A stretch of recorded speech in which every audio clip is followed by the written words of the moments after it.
Today we're talking about graphing logarithmic functions. So your essential question is, how is graphing logarithmic functions different from most types of graphing? So we talked about how to evaluate logarithms last time. So now we're just going to be graphing functions that have logarithms in them. So we're going to graph the function y equals log base 3 of x.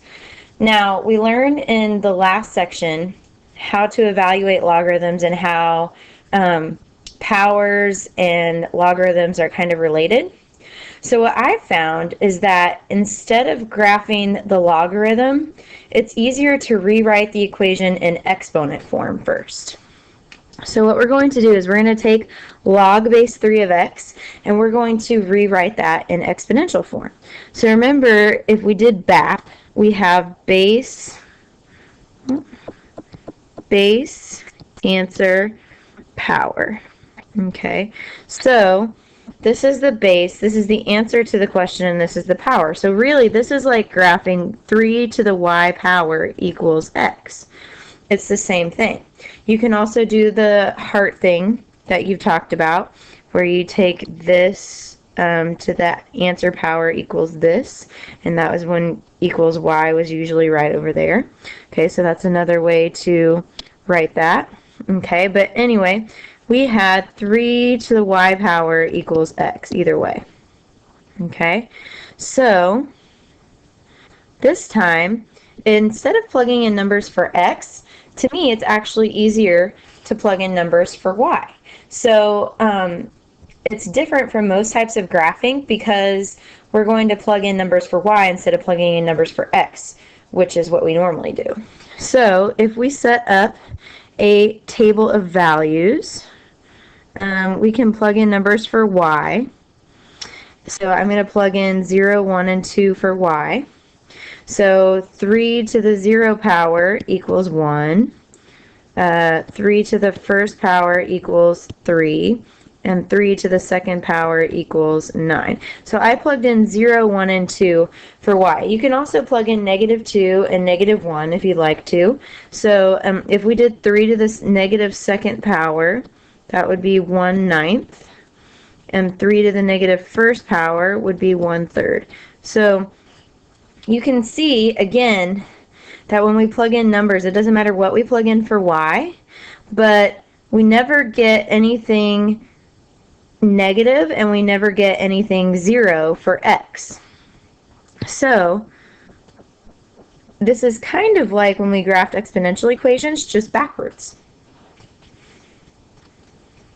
So now we're going to graph the points.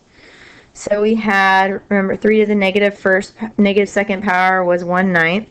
So, and remember, your points are switched now because we plugged in numbers for y. So this would be like if I plugged in negative 2 and negative 1 for y, then these would be my points over here for x. So that's one thing that you really have to pay attention to, is that you're graphing the correct points and you're not graphing them backwards. So I'm graphing the point 1/9 negative 2, which would be like right here, and then 1/3 negative 1, which would be like right here. And then if I go back up to the top, I'm graphing 1, 0, over 1, up 0, 3, 1, and 9, 2.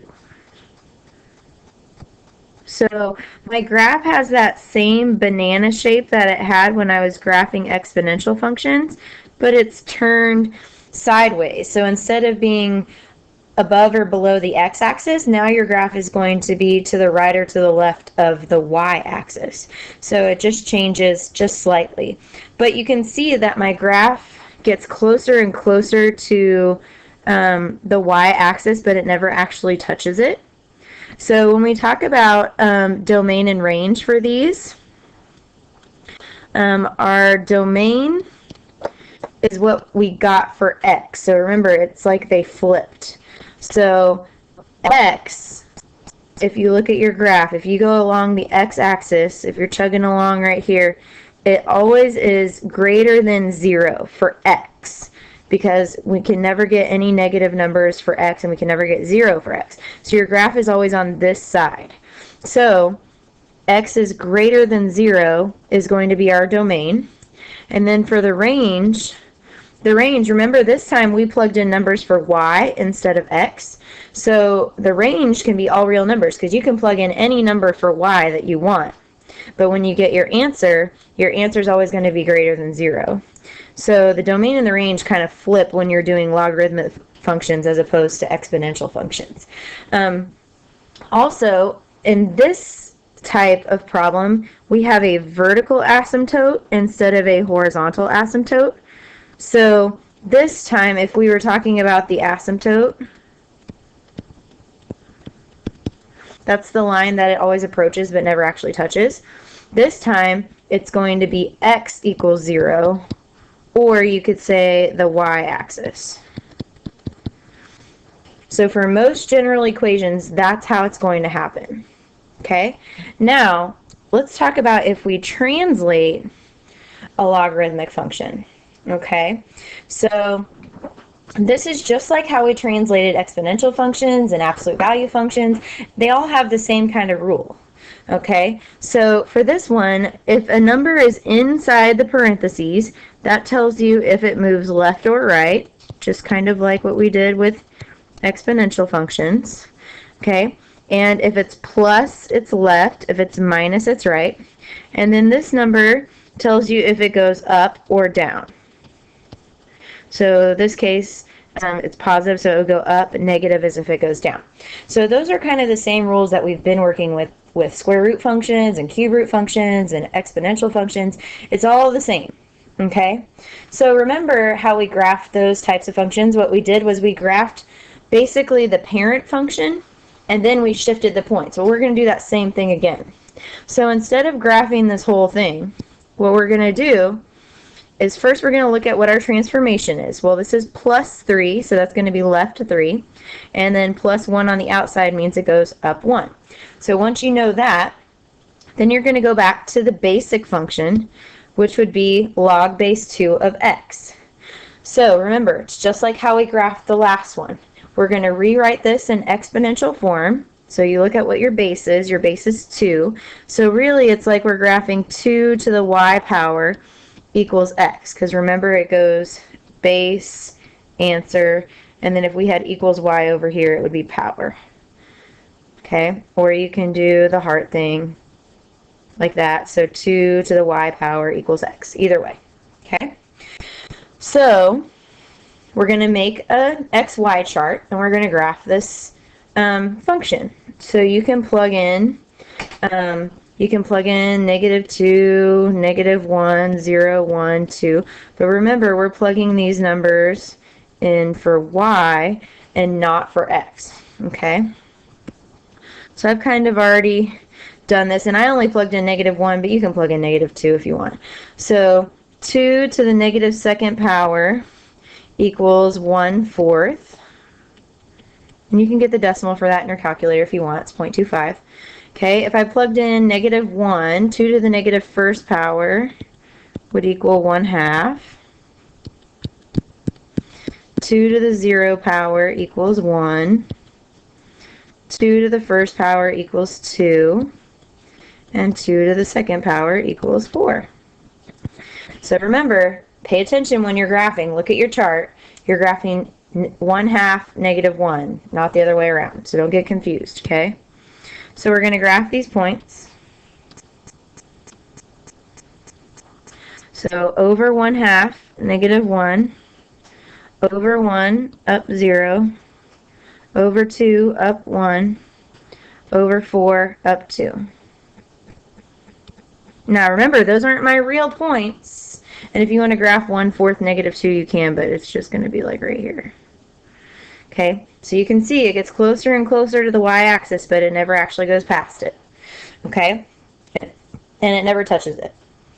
So now we've got our basic function, but remember, we're going to shift the points left 3 and up 1. So I'm going to grab a different color.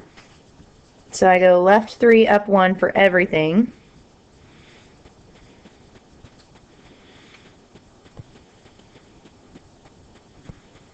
And for these, you just kind of have to stay in the same spot.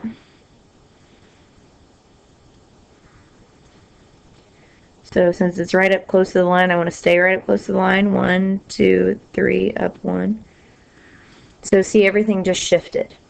And then you're going to connect your banana shape. Now on this one, let's talk about domain, range, and asymptote.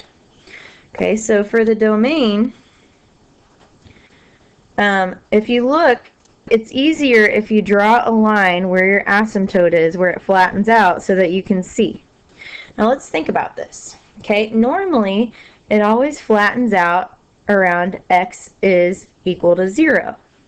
But because I shifted left 3, now my graph is going to always come close to -3, but never actually touch it. So now, if I'm going along the x-axis, my graph is always greater than -3.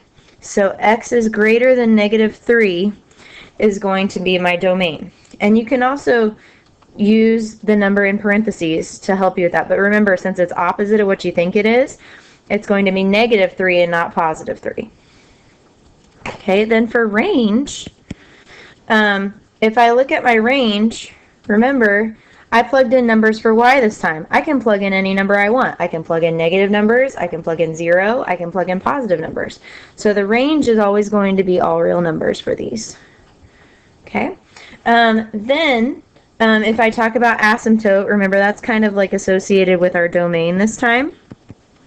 That's where it flattens out. And we said that it flattens out around -3. So x equals -3 is our asymptote, which is our vertical line. All right, make sure you go back and answer the essential question and write your summary.